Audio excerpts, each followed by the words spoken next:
Welcome to digital educare. আমি তোমাদের physical সায়েন্সের টিচার নূর স্যার। আজকে নিয়ে আসলাম আরেকটি ভিডিও নিয়ে। তো যাই হোক, যারা অনলাইনে দেখছো ভিডিওটা, তোমাদের শুরুতেই বলতে চাই যে আমাদের এই চ্যানেলে তোমাদের মাধ্যমিকের সব রকম ভিডিও আমরা যতগুলো সাবজেক্ট আছে 7টা সাবজেক্ট সবগুলোর ভিডিও আমরা আপলোড করছি। তোমরা সবগুলো প্লেলিস্ট আমার ভিডিওর ডেসক্রিপশন বক্সে দেওয়া থাকবে, তোমরা সেখান থেকে দেখে নিতে পারবে। তো যাই হোক, আমরা আগের দিন থেকে যে মাধ্যমিকের ভৌতবিজ্ঞানের ফার্স্ট চ্যাপ্টার সেটা শুরু করেছিলাম। তো আজকে আমরা ওটা কন্টিনিউ করব। আগের দিন আমরা কী কী দেখেছিলাম? আগের দিন দেখেছিলাম আমরা বায়ুমণ্ডলে 6টি স্তর, ট্রোপোস্ফিয়ার, স্ট্র্যাটোস্ফিয়ার, যে 6টি স্তর ছিল পরপর, সমস্তগুলো আমরা দেখেছিলাম। তারপর পরের 2 নম্বর ভিডিওতে কী হয়েছিল, আমাদের হয়েছিল ওজোন স্তর সম্পর্কে আমরা ডিটেলসে জেনেছিলাম। তো আজকে কি ওজোন স্তরের পরেই যে একটা টপিক আছে গ্রিন হাউস এফেক্ট, আমরা সেখান থেকে শুরু করব। তো দেখো, আমরা শুরু করছি ভিডিও, তোমরা ভালো করে বোঝো। এগুলো অবশ্যই তোমরা খাতা নিয়ে বসবে, খাতায় লিখবে পয়েন্টগুলো, যেগুলো ইম্পর্টেন্ট পয়েন্ট আছে। এখান থেকে কিন্তু কোশ্চিন থাকে তোমাদের এই চ্যাপ্টারে। গ্রিন হাউস গ্যাস থেকে অবশ্যই এক নম্বরের হলেও কোশ্চিন দিবেই, ঠিক আছে? 3-4টা স্লাইড থাকবে, ওখানে কয়েকটা পয়েন্ট থাকবে। আর বিশেষ করে একটা কোশ্চিন তো থাকেই, সঠিক উত্তরের কোশ্চিনটা বেশিরভাগ ক্ষেত্রেই সঠিক উত্তরে যে কোশ্চিনটা থাকে ওটা এই গ্রিন হাউস গ্যাসের উপরেই সাধারণত হয়। তো যাই হোক, এটা তোমরা একটু ভালো করে বোঝার চেষ্টা করবে যে গ্রিন হাউস গ্যাসটা কী, এফেক্ট কী গ্রিন হাউস গ্যাসগুলো সম্পর্কে। তো শুরুতেই বলছে কি গ্রিন হাউস এফেক্ট কী। তো এখানে লাইনটা দেখো, বায়ুমণ্ডলে কি হয়, মূলত CO2 এর ঘনত্ব যখন বৃদ্ধি পায়, এর জন্য কি হবে, পৃথিবীর যে তাপমাত্রাটা আস্তে আস্তে কী হয়, বেড়ে যায়। তো এই ঘটনাটাকে কি বলা হয়, গ্রিন হাউস এফেক্ট। তখন সোজা ভাষায় বললে কি হবে, যে পৃথিবীর গড় তাপমাত্রা যা বাড়ছে ধীরে ধীরে, এই ঘটনাটাকে বলা হচ্ছে কি গ্রিন হাউস এফেক্ট। তো তোমাদের নামটা দেখেই মনে হতে পারে যে গ্রিন হাউস, গ্রিন মানে কি সবুজ, হাউস মানে কি ঘর, সবুজ ঘর। এই কথাটা দেখে মনে হচ্ছে যে নামটা এরকম দেওয়ার কোনো কি কারণ আছে? অবশ্যই এটার একটা কারণ আছে।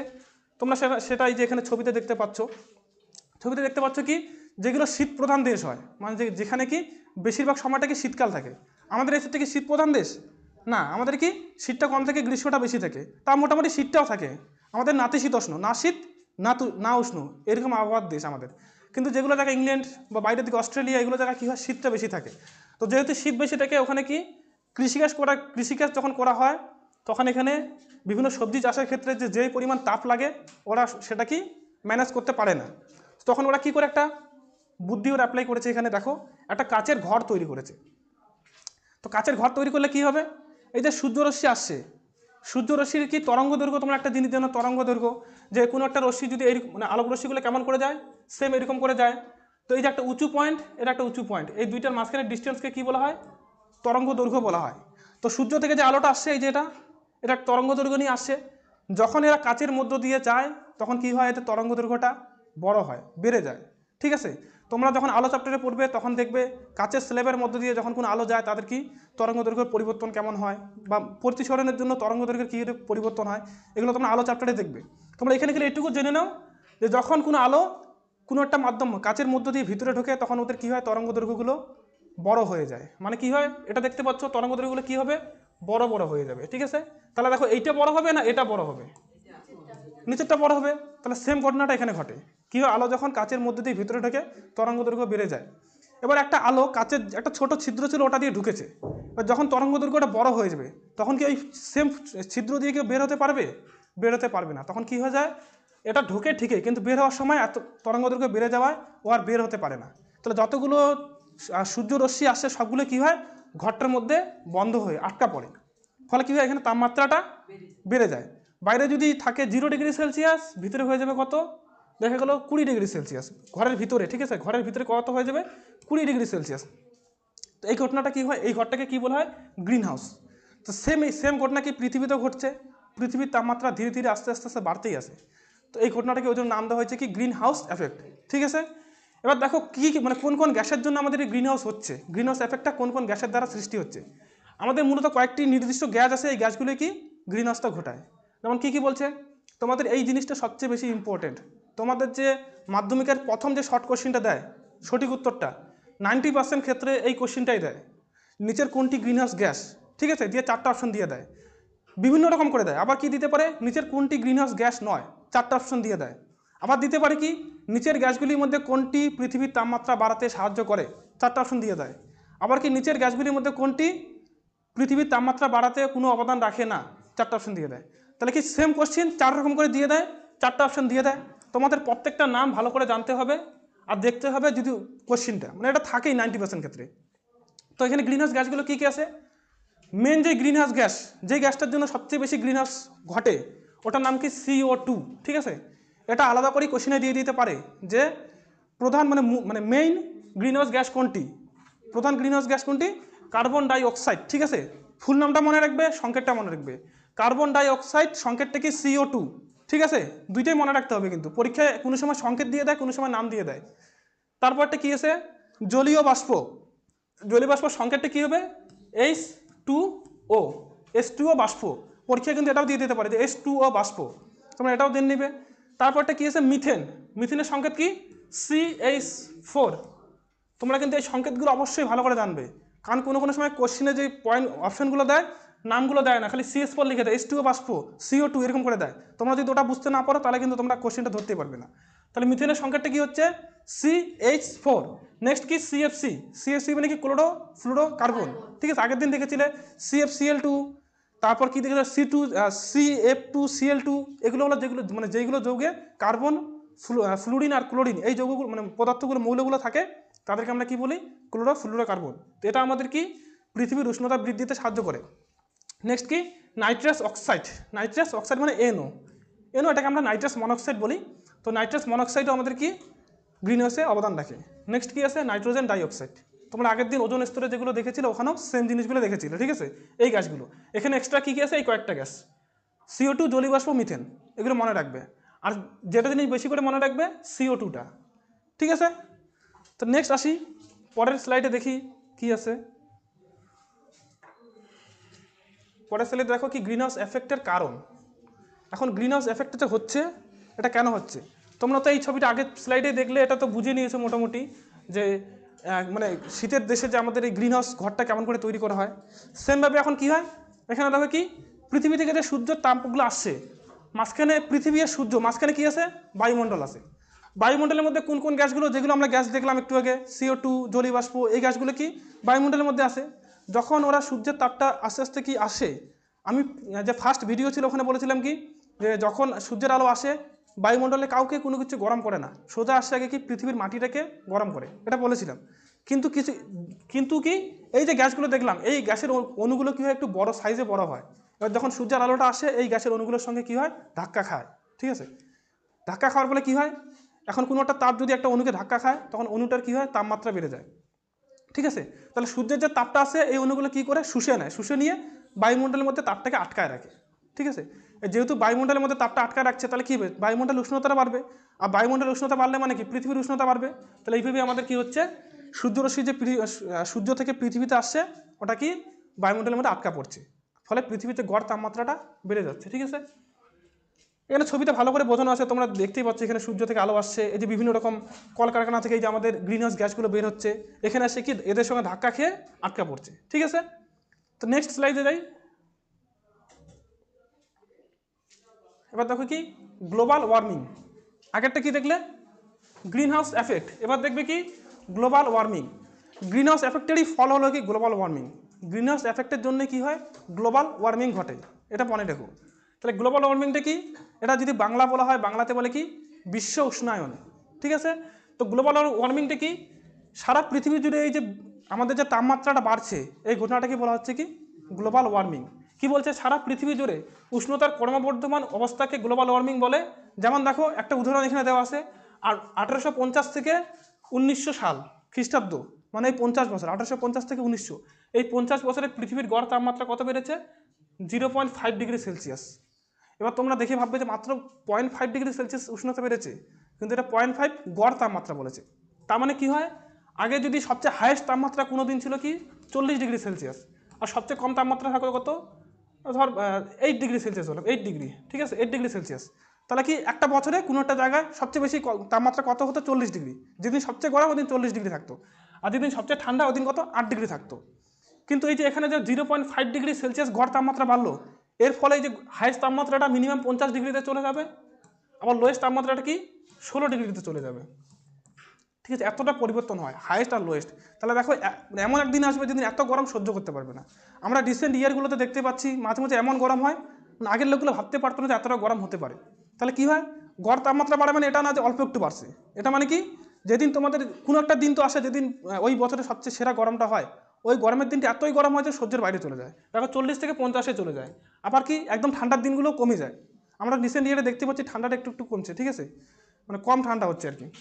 তো এটা এখান থেকে জানতে পারলে এখানে দেখো পৃথিবীর কী অবস্থা হচ্ছে, ছবিতে এখানে দেখানো হয়েছে যে পৃথিবীটিকে এরকম সুন্দর থাকার কথা কিন্তু হয়ে যাচ্ছে কি বিশ্ব উষ্ণায়নের জন্য এরকম আগুনের মধ্যে জ্বলতেছে, ঠিক আছে। তারপরে এটাকে বাঁচানোর জন্য আমাদের কি করতে হবে, বৃক্ষরোপণ করতে হবে, ঠিক আছে। আমরা যদি পৃথিবীটাকে এরকম চাই, এরকম না চেয়ে, তাহলে আমাদের কি করতে হবে, বৃক্ষরোপণ করতে হবে। নেক্সট দেখি, এরপরে কি দেখি, গ্রিন হাউস এফেক্ট ও global warming. Greenhouse effect আর গ্লোবাল ওয়ার্মিংয়ের ফলাফল, মানে আমাদের যে এই দুইটা ঘটনা দেখলাম এর ফলে আমাদের কি কি ক্ষতি হচ্ছে। ফার্স্ট, পৃথিবীর তাপমাত্রা বাড়লে কী হবে, পৃথিবীর যদি তাপমাত্রা বাড়ে, সবার প্রথমে দেখো এই যে আমাদের বরফগুলো যে আছে পাহাড়ের উপরে বরফগুলো কি গলে যাবে, কারণ কি বরফ 0°C উষ্ণতার উপরে উঠলেই, তাপমাত্রা উঠলে কি হয়ে যাবে, বরফ গলে জলে পরিণত হবে। তাহলে প্রথমে কী হবে, যে পাহাড়ের উঁচুতে বা মেরু অঞ্চলে যে বরফগুলো আছে সেগুলো কি গলে গিয়ে জলে পরিণত হবে। এবার এই জলগুলো যাবে কোথায়, এখান থেকে বরফগুলো জল হলো, এগুলো যাবে কোথায়, বিভিন্ন নদীর মাধ্যমে এসে কোথায় পড়বে, সমুদ্রে পড়বে। জলগুলো তো কোনো এক জায়গায় গিয়ে স্থির হবে না, সেটা বেশিরভাগ ক্ষেত্রে কী হয়, নদী হোক বা ডাইরেক্ট সমুদ্রে গিয়ে পড়ে। যখন সমুদ্রে গিয়ে পড়বে তখন সমুদ্রের জলের স্তরটা কী হবে, আস্তে আস্তে উপরের দিকে উঠবে।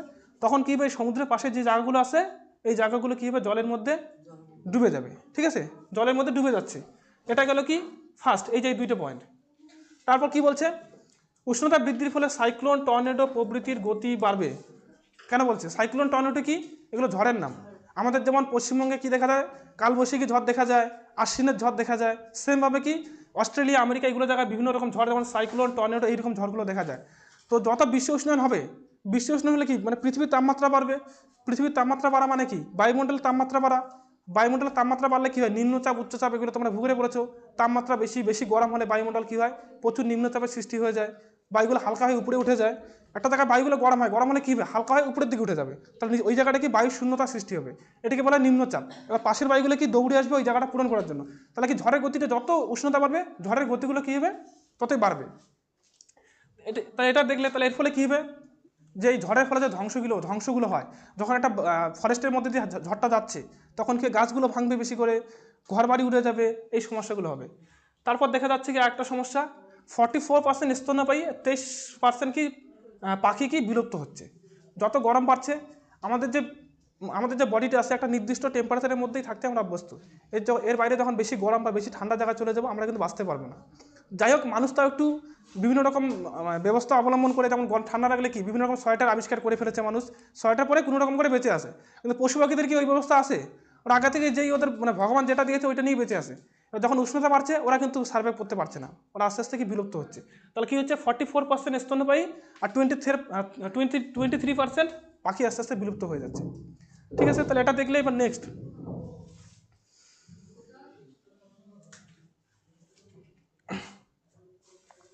গ্রিনহাউস গ্যাস নির্গমন হ্রাসের উপায়, মানে আমাদের যে গ্রিনহাউস গ্যাসগুলো রয়েছে এগুলোকে আমরা কেমন করে এর হাত থেকে মুক্তি পেতে পারি, এটাকে কেমন করে কমাতে পারি, ঠিক আছে। এই গ্রিনহাউস গ্যাসগুলো কমাতে গেলে আমাদের কী করতে হবে, ফার্স্ট যেগুলো আমাদের যেসব জায়গা থেকে গ্রিনহাউস গ্যাস তৈরি হচ্ছে ওই জায়গাগুলো থেকে ওগুলো ইউজ করে কি বন্ধ করতে হবে সবার প্রথম। এখন গ্রিনহাউস গ্যাসগুলো কোথা থেকে তৈরি হয়, এই দেখো গ্রিনহাউস গ্যাসের উৎসগুলো এখানে দেওয়া আছে। ফার্স্ট কি, এই যে বিভিন্ন রকম প্রাণীগুলো কি হয়,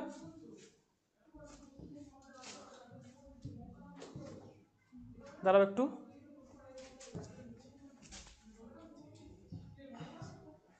তাহলে দেখো এই যে গ্রিনহাউস গ্যাসের উৎস কি, এখানে একটা গরুর ছবি দেওয়া আছে। গরুর ছবি দেখে ভাববে না যে গরু থেকে খালি গ্রিনহাউস হচ্ছে, গরু মানে এখানে কি প্রাণী বিভিন্ন রকম প্রাণীগুলো কি করে, নিঃশ্বাস প্রশ্বাসের মাধ্যমে কি করে, কার্বন ডাইঅক্সাইড ছেড়ে দেয়, অক্সিজেন নেয়, কার্বন ডাইঅক্সাইড ছেড়ে দেয়।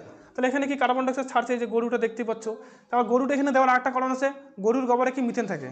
গরুর গোবরগুলো যেমন আমরা শুকাতে দেই, কেন শুকাতে দেওয়া হয়, গরুর গোবর কি ডাইরেক্ট কৃষিকাজে ইউজ করা হয় না, দেখবে ওটাকে রাখে 1 বছর রাখে, তারপর শুকায়। শুকানোর একটাই কারণ, ওখানে যে মিথেন গ্যাসটা থেকে ওটাকে বের করে নেয়। যত রাখবে তত কি মিথেন একটা গ্যাস তো বাতাসের মধ্যে মিশে যেতে থাকে। তাহলে কি গরুর গোবরেও মোটামুটি সব জীবের গোবরেই আর কি গ্রিনহাউস গ্যাস থাকে। তারপর কি গাছ কাটা হচ্ছে, গাছ কাটা হলে কি হবে, গাছ আমাদের কি করে কার্বন ডাইঅক্সাইডটা শুষে নেয়, বাতাসের মধ্যে কার্বন ডাইঅক্সাইডের পরিমাণটা কমায় কি গাছ কাটা হবে, কার্বন ডাইঅক্সাইডের পরিমাণটা কি বেড়ে যাবে, ঠিক আছে। নেক্সট কি, কলকারখানা, যেটা সবচেয়ে বড় প্রবলেম কি, এই যে কলকারখানা নিয়ে, কলকারখানা থেকে প্রচুর পরিমাণে nitrogen dioxide, nitrogen monoxide, carbon dioxide এইরকম গ্যাসগুলো ছড়াচ্ছে, ঠিক আছে। তো মোটামুটি এগুলো একটু মনে রাখবে, এগুলো কোন কোন জায়গায় মানে আমাদের কি করতে হবে, মানে গ্রিন হাউস গ্যাসের যদি পরিমাণটা আমাদের হ্রাস করতে হয়, আমাদের জীবাশ্ম জ্বালানি ব্যবহার কমাতে হবে। জীবাশ্ম জ্বালানি বলতে কি, কয়লা, পেট্রোল, এগুলোতে আমরা কি ইউজ করি, কয়লা, পেট্রোল, ডিজেল, এগুলো ইউজ করেই কিন্তু আমাদের এই কলকারখানা চলে। বা যেখানে বিদ্যুৎ তৈরি হচ্ছে ওখানে কয়লা পুড়িয়েই বিদ্যুৎটা তৈরি করা হচ্ছে। ওই জন্য কী হবে, আমাদের এই জীবাশ্ম জ্বালানির ব্যবহারগুলো কমাতে হবে। আর কি বিভিন্ন যেগুলো অপ্রচলিত শক্তি আছে সেগুলোকে ব্যবহার করতে হবে, মানে কী কী, যেমন সৌরশক্তি, বায়ুশক্তি, জোয়ার ভাটার শক্তি, এইরকম টাইপের শক্তিগুলো আমাদের বেশি বেশি ইউজ করতে হবে। তারপর কি বলছে, বনভূমি সংরক্ষণ করতে হবে, মানে গাছ কাটা বন্ধ করতে হবে আর বনগুলোকে আমাদেরকে সংরক্ষণ করতে হবে, মানে সরকারকে দেখতে হবে যেন কেউ গাছ কাটতে না পারে বন থেকে। আরটি কি, ক্লোরোফ্লুরোকার্বন জাতীয় পদার্থের ব্যবহার নিয়ন্ত্রণে আনতে হবে। আমরা যেগুলো ক্লোরোফ্লুরোকার্বন ইউজ কোথায়, আগে যেমন রেফ্রিজারেটর ইউজ হতো বলতাম, এই বিভিন্ন রকম প্রোডাক্টে আমাদের কী করা হয়, এগুলো জিনিস ইউজ করা হয়, আমাদের ওটা কমাতে হবে। ঠিক আছে, নেক্সট দেখো,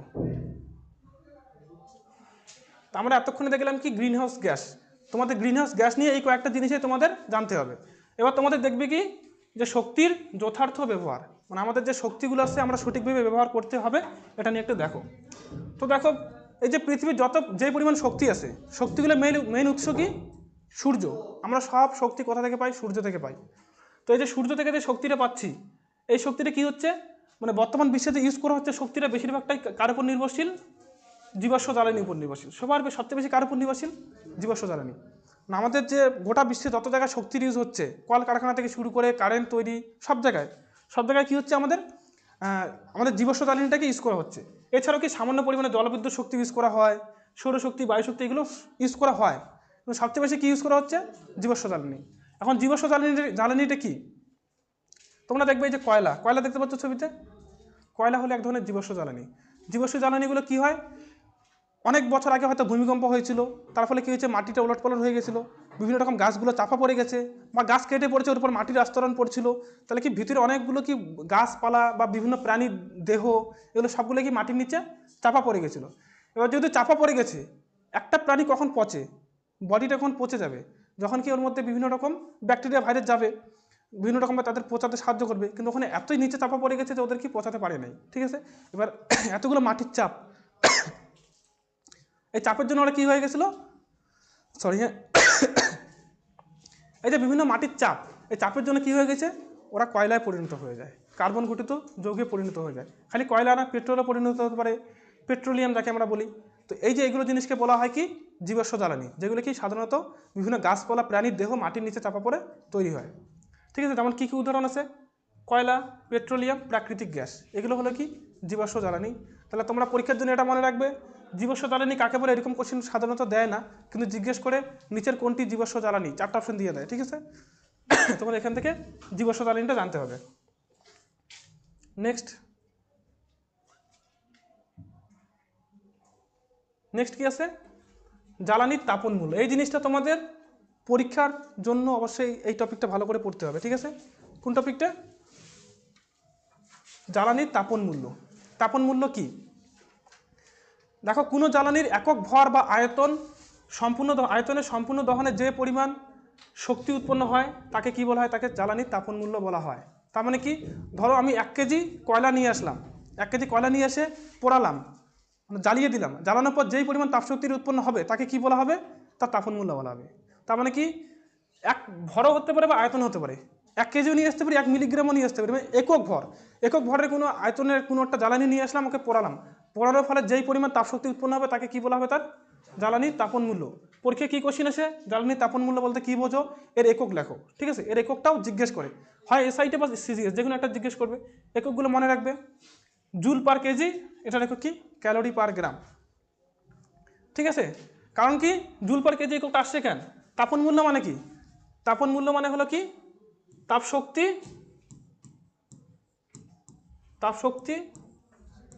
মানে কি পরিমাণ তাপশক্তি উৎপন্ন হচ্ছে ভাগ কি হবে, ভর, তাপশক্তি ভাগ ভর। ঠিক আছে, কি বললাম, কি পরিমাণ তাপশক্তি উৎপন্ন হচ্ছে একক ভরের জন্য।